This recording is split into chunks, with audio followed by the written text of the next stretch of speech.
I know a lot of humans that are not that smart. I do. And to be more serious about it, there's certain humans that really can't do very much at all. They're severely disabled in a certain way. Does that mean we kill and eat them because they can't do a simple math problem? Oh, that guy's not very smart. It looks a bit tasty, yeah, you reckon? Yeah. Who cares? It's not that smart.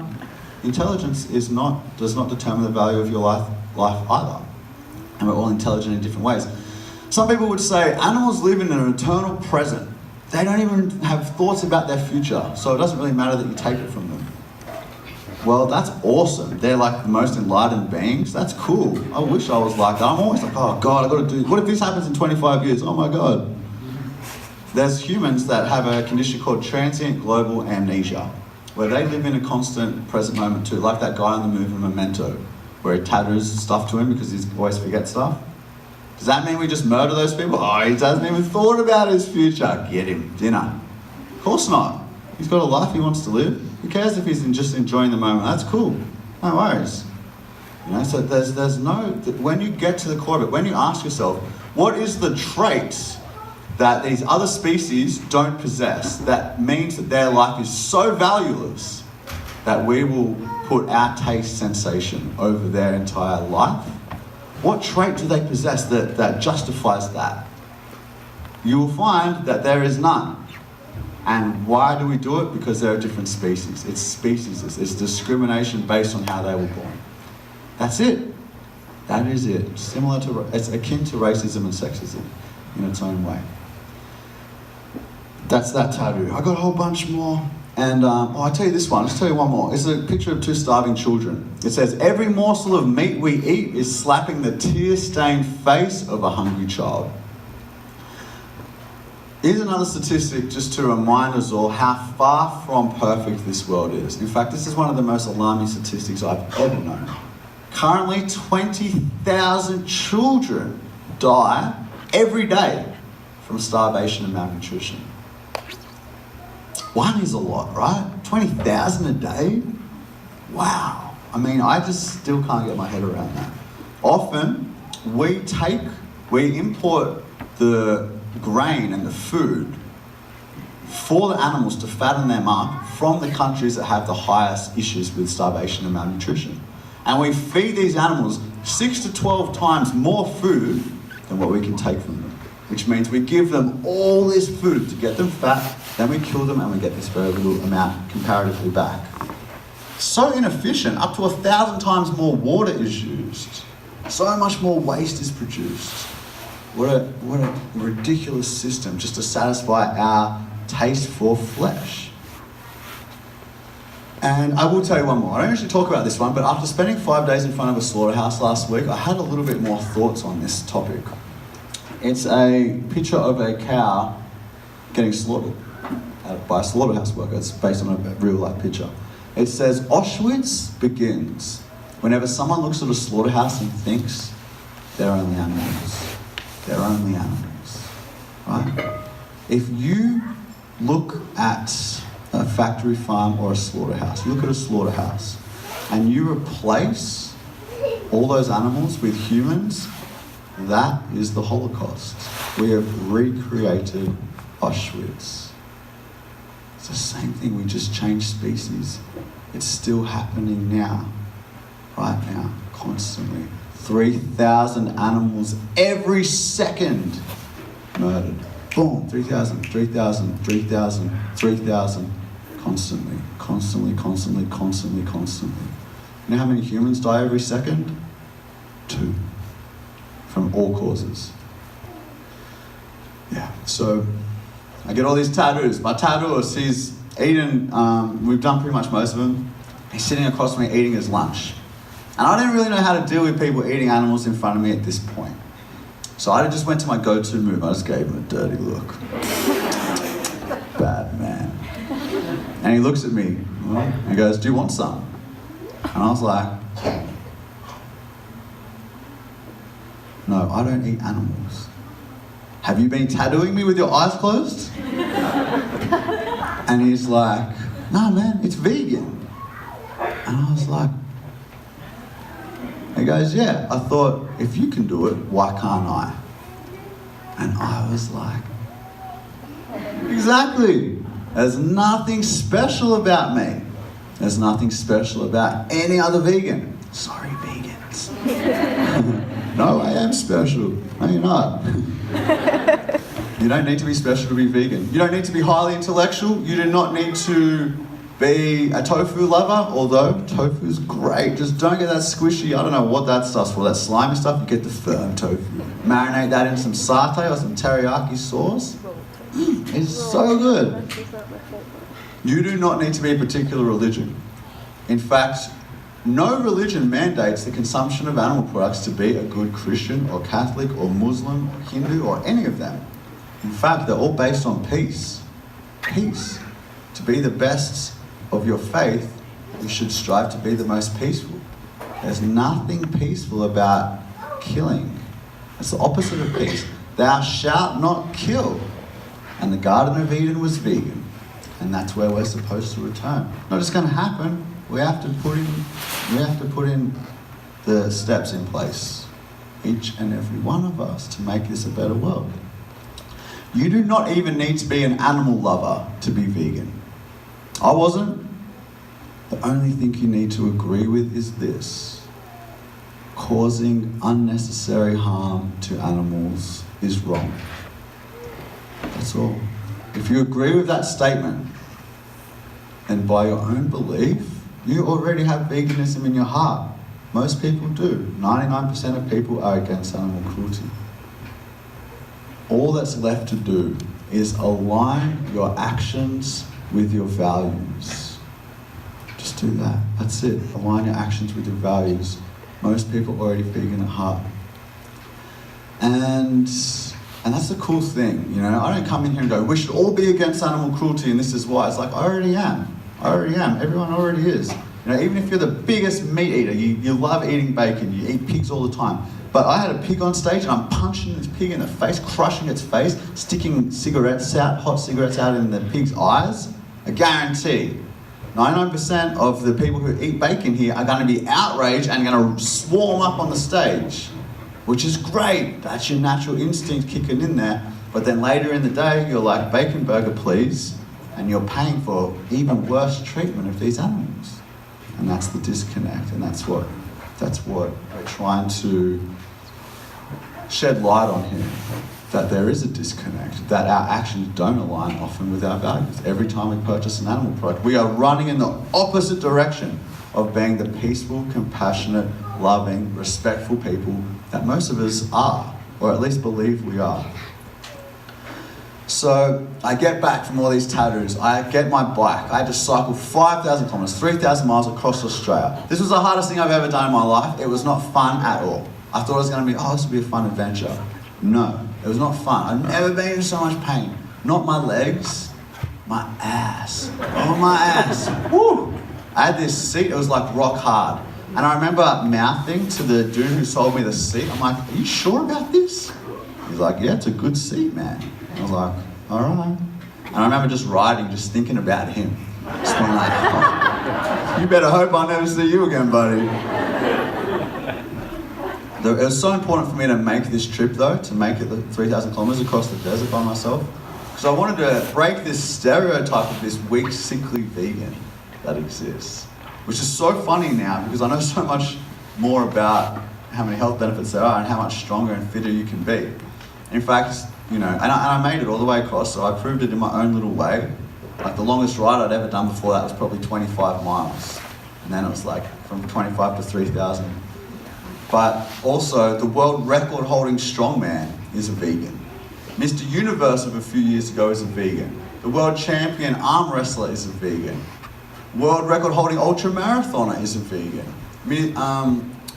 UFC fighters, football players, boxers, you name it, vegans. Dominating in their sports, not just in the top 100, which you might expect, because we're a small minority currently, growing every single day. In fact, animal rights is the fastest growing social justice movement of our time, but still small comparatively. So for them to be in the top 100, I'd be impressed. But to be number 1, the world record holding strongman, wow, that says a lot. It says a lot for what happens when you eat the way that nature intended. when we eat plants, we're plant eaters. Our teeth say that. These canines, good luck biting into a cow with these. Just because they're called canines, and the largest canines actually happen to be on a herbivore. So it means nothing. The length of our intestine is very long, unlike animals that are built to eat meat, which have very short intestines. Our mouth, the way it chews, the way we grab instead of claw, the way we sweat, our stomach enzymes, all of it, we're actually herbivores. And there's a lot of great material online that will back this information up. Because I know this is a big sticking point for people. No, we're omnivores. I remember learning that back in high school. If you really look into it, you'll find that comparative anatomy compared to us and omnivores and carnivores, we are herbivores. In fact, even more closely related to frugivores than anything, fruit eaters. But we thrive as plant eaters. Think about it. Do we look at an animal and go, yum? Do we see a wounded animal and think, oh, easy target, yes? Or do we pick it up and go, oh my God, how do we help this poor animal?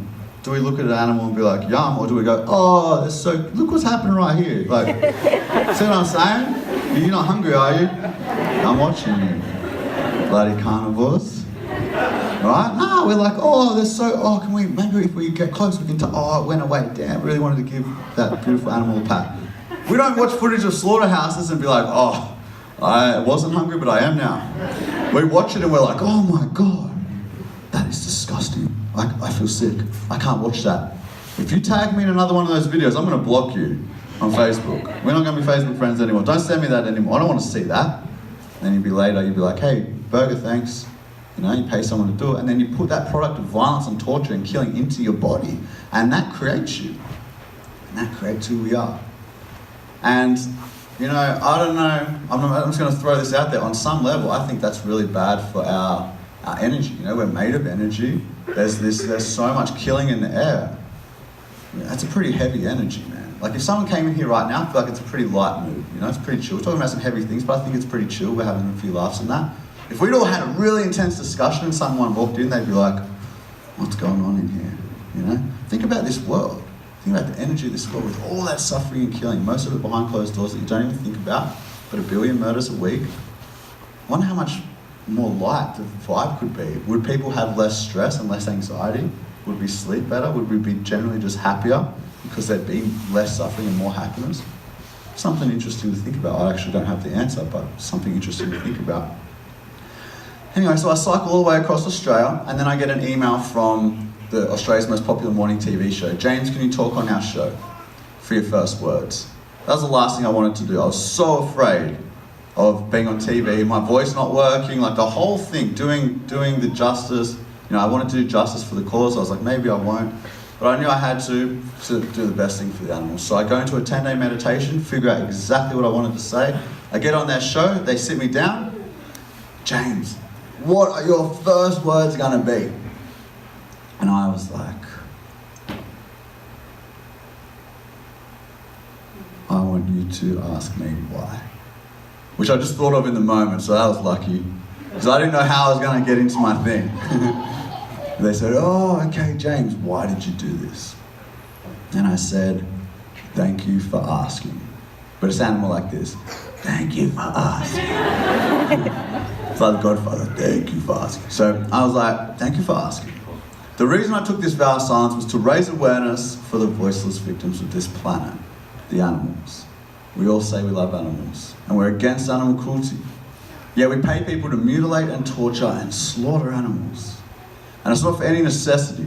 It's not because we need to for our health, it's because we like the way they taste. So I went voiceless because they're voiceless. I thought, but then I realized they're not actually voiceless. They cry in pain and they scream in terror. And when they do that, they're telling us that they're suffering. The problem is we're not listening because they're covered in feathers or scales or wings or fur. So we don't take their suffering seriously because they're a different species to us. I also did this to raise awareness for the way I've been living my life. I'm vegan, which means I don't consume any animal products. I don't support any animal exploitation. I wanted to show people through my journey how easy that is, how healthy that is, how delicious the food is. And that if you agree animal cruelty is wrong, then it's also the right way for you to live your life too. And I don't think they were expecting that. They just went, how does it feel to be talking? And I was like, what? That was the deepest thing I've ever said. You better respond. I spent 10 days figuring that out. And they didn't really, they just, how does it feel to be talking? And I was like, I don't know, I just started. And it was a bit awkward. And then it was over. And then I'm out of there. I'm standing on the street. I'm like, what just happened? What the hell just happened? Did I just say a whole thing and they didn't even answer me? This is weird. Like, I was just shook. And then I'm like, did I do that? Did I fail? Did I not do that justice? And I get my phone out. And I look. And there is more messages than I ever seen in my life. Message coming through constantly. Friend request. Like, constant. So many. And that interview was actually viewed by millions and millions of people like that. We're all around the world. Other news stations around the world picked up on it. So many seeds planted, so many people's consciousness raised, so many people's beliefs questioned. 3 minutes. So many people messaging me, man, I'm so inspired, I'm going to go vegan, or I'm going to move towards being vegan, or I'm a vegan, I'm going to be active in spreading this message. 3 minutes on TV. I'd pour my heart and soul out into blogs every day for a whole year. 3 minutes on TV. Everyone wants to go vegan now. Should have done that first. In hindsight. And since then, traveled around the world giving free speeches. Never charged $1 for a speech. It's not about money. I think I said that at the start of this. It's about doing my part. My purpose in life is to try to help contribute to making a kinder, more peaceful world. Help to increase the peace and reduce suffering. I personally can't think of anything more important than that. I think that's the most important thing. Increase the peace, increase the love, increase the feeling of mutual respect between us all, not just humans, between us all. If you can find enough compassion for a little bee that you don't steal their honey from them, it's very much easier to be more compassionate towards each other, you know? So I've traveled around the world since, and I do that because I believe in the good in people, and because I know how good it is to change. Like, this is not just for the animals. When you go vegan, it is aligning with your core values. That feels amazing. You do increase the peace out there, but you also increase the peace in here. You resolve a conflict that you might not have even realized you had every time you were eating the flesh or the secretions of an innocent being that didn't deserve to die. You feel so much better. You ask any vegan, what's one of the best things you've ever done? You ask any vegan, and they'll be like, going vegan. And it's not a joke. Like, we're not like, oh, just going vegan, like, please go vegan. We're like, nah, it's the best. It's so good. We feel so much better. We're so happy. The food's amazing. You know, it's better in every way. We're probably going to live longer and healthier lives as well. It's so good for so many reasons. And you might not have known about it before. You might have come in here going, you can't be a healthy vegan. You might have come here going, yeah, I buy free-range, humanely slaughtered animals, you know, what's wrong with that? But I hope now that you know what's wrong with that. And I hope now you understand that you can be a healthy vegan. You know, I hope you understand. And if you're not fully convinced, feel free to do your own research, just like I did. You know, it makes sense. Go and find out for yourself if you don't believe me. There's so many documentaries based on large studies and spreading the truth that you'll be able to find easily if you just do a little Google search for it, on the health and the environment, on the ethics. And when you know better, now you know better, don't we have the duty to do better? That's what Einstein said. He said, those who have the privilege to know have the duty to act. We have a duty to act. Our choices matter. In fact, they're the only thing that matters. Our choices are either forcing them into the worst suffering you can imagine, or our choices can help bring this whole mess, this whole problem, to an end forever. A better world is possible. A vegan world is a better world, a more peaceful world, a more ethical world, a more sustainable world, a healthier world, a more delicious world. It's better for all the reasons. I hope that I've hit my 3 targets of education, encouragement, and inspiration. Thank you all very much for being here.